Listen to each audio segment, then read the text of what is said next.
Hello friends, જય શ્રી કૃષ્ણ. સ્વાગત છે તમારું માય કિચન ગુજરાતીમાં. આજે આપણે બનાવીશું ઇન્સ્ટન્ટ ચોકલેટ બરફી, જે બાળકોથી લઈને મોટા સુધી બધાને ખૂબ જ પસંદ આવશે. આ ચોકલેટ બરફીમાં માવો કે ચોકલેટનો ઉપયોગ કર્યો નથી. આમાં આપણે કોઈ પણ જાતના લોટનો પણ ઉપયોગ કર્યો નથી. ઘણી વખત ચોકલેટ બરફી કડક બની જતી હોય છે, તો આમાં આપણે એક સિક્રેટ ઇન્ગ્રેડિયન્ટ ઉમેરીશું, જેનાથી બરફી એકદમ સોફ્ટ અને મોઢામાં મૂકતા જ ઓગળી જાય તેવી બનશે. જો તમે આ ચોકલેટ બરફી પહેલીવાર બનાવતા હશો તો પણ પરફેક્ટ જ બનશે. આ બરફી તમે ઉપવાસમાં પણ લઈ શકો છો. તો બધી જ ટિપ્સ અને ટ્રિક્સ સાથે બનાવવાની શરૂઆત કરીએ.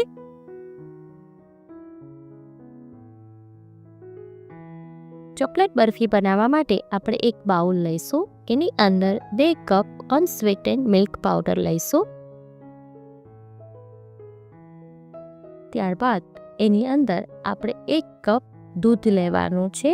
દૂધને મેં પહેલેથી ગરમ કરી અને ઠંડુ કરી લીધું છે, એટલે નોર્મલ ટેમ્પરેચરનું તમારે લેવાનું છે. ફ્રીઝમાં મૂકેલું નથી લેવાનું. આ રીતે નોર્મલ ટેમ્પરેચરનું દૂધ હશે એટલે ઇઝીલી મિક્સ થઈ જશે. હવે આપણે એને એક ચમચીની મદદથી આ રીતે મિક્સ કરીશું. આમાં મેં વિસ્કરનો ઉપયોગ કર્યો છે, તમે ચમચીથી પણ ઇઝીલી મિક્સ થઈ જાય છે. હવે એમાં લમ્સ ન રહે એ રીતે આપણે મિક્સ કરી લેવાનું છે. જો થોડા લમ્સ રહી ગયા હશે તો પણ આપણે ગરમ કરશું ત્યારે ઇઝીલી એ ઓગળી જશે. હવે મેં એક અહીંયા નોનસ્ટિક પેન લીધી છે. એની અંદર 2 ટેબલસ્પૂન ઘી લેવાનું છે.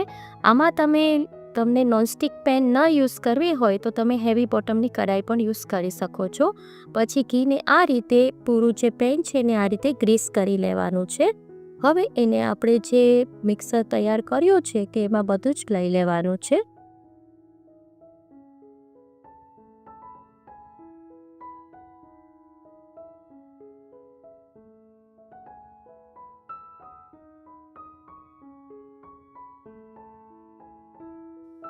આમાં તમારે કન્ટિન્યુઅસ હલાવવાનું છે. જો આ ટાઈપનું થોડું થઈ જાય, થોડું થીક થઈ જાય, ત્યારે એની અંદર આપણે અડધો કપ ખાંડ ઉમેરીશું અને એને પણ આપણે મિક્સ કરવાનું છે.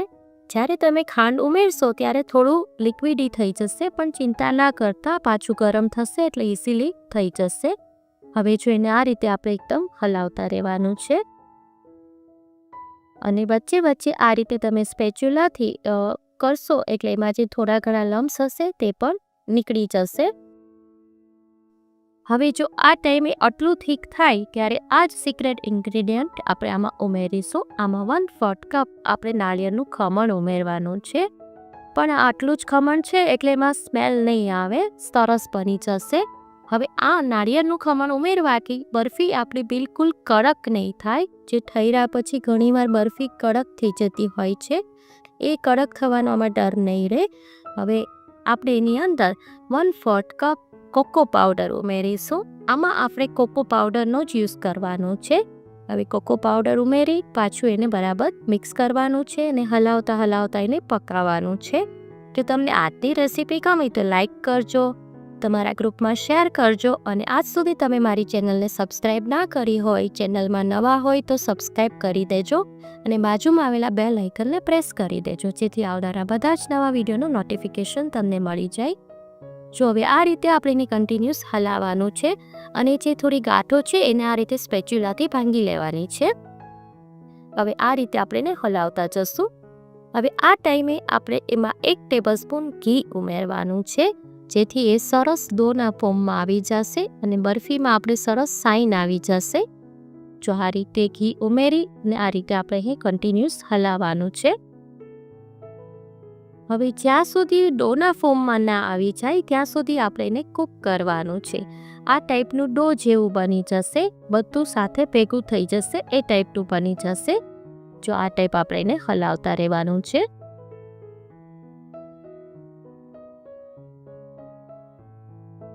આ ટાઈપ તમે સ્પેચ્યુલાથી થોડું કરશો એટલે એમાં જે થોડી ઘણી ગાંઠો રહી ગઈ હશે એ પણ ઓગળી જશે ઇઝીલી.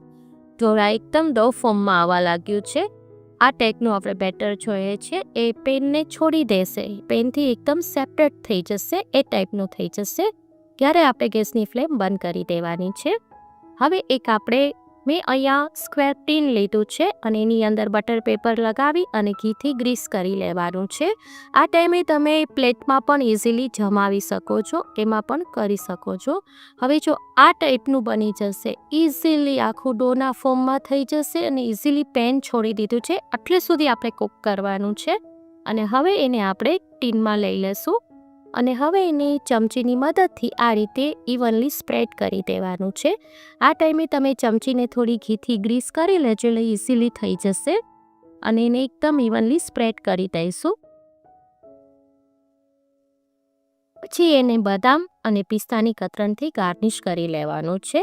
આ ચોકલેટ બરફી યંગસ્ટરની તો ફેવરેટ છે. આમાં મેં બદામ અને પિસ્તાનો ઉપયોગ કર્યો છે. તમે કોઈ પણ તમારા મનપસંદ ડ્રાયફ્રૂટનો યુઝ કરી શકો છો. હવે એને આ રીતે પાછું ચમચીથી આપણે પ્રેસ કરી દેવાનું છે, જેથી જે બધા નટ્સ આપણે ઉમેર્યા છે તે ઇઝીલી એમાં સ્ટીક થઈ જશે.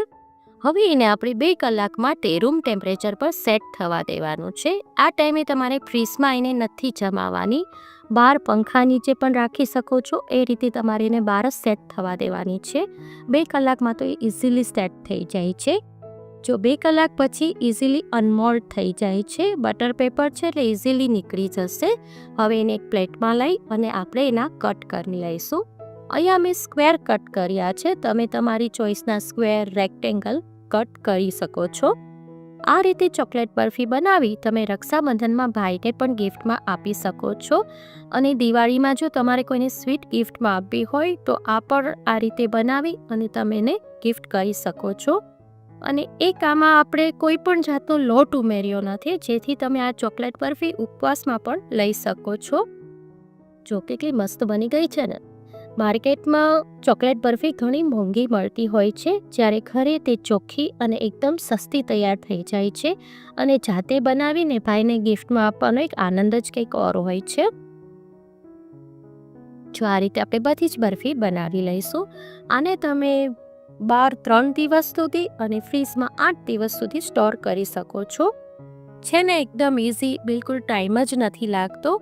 આમાં આપણે મિલ્ક પાવડર અનસ્વીટન લેવાનો છે અને કોકો પાવડર લેવાનો છે. બસ એ જ વાતનું આપણે ધ્યાન રાખવાનું છે અને એને કન્ટિન્યુઅસ હલાવવાનું છે અને મીડિયમ ફ્લેમમાં કરવાનું છે. હવે જો તમને આને હું કટ કરીને પણ બતાવી દઉં કે કેટલી સોફ્ટ બની છે. જો ઇઝીલી કટ થઈ જાય છે, એકદમ સોફ્ટ બને છે, મોઢામાં મૂકતા જ ઓગળી જાય એટલી સોફ્ટ બને છે. તો ચોક્કસ બનાવજો અને મને કમેન્ટ કરીને કહેજો કે આજની રેસીપી તમને કેવી લાગી. જો તમને મારી રેસીપી ગમતી હોય તો લાઈક કરજો, શેર કરજો અને માય કિચન ગુજરાતીને સબસ્ક્રાઈબ કરી દેજો. ફરી મળીશું એક નવી જ રેસીપી સાથે. Till then bye bye.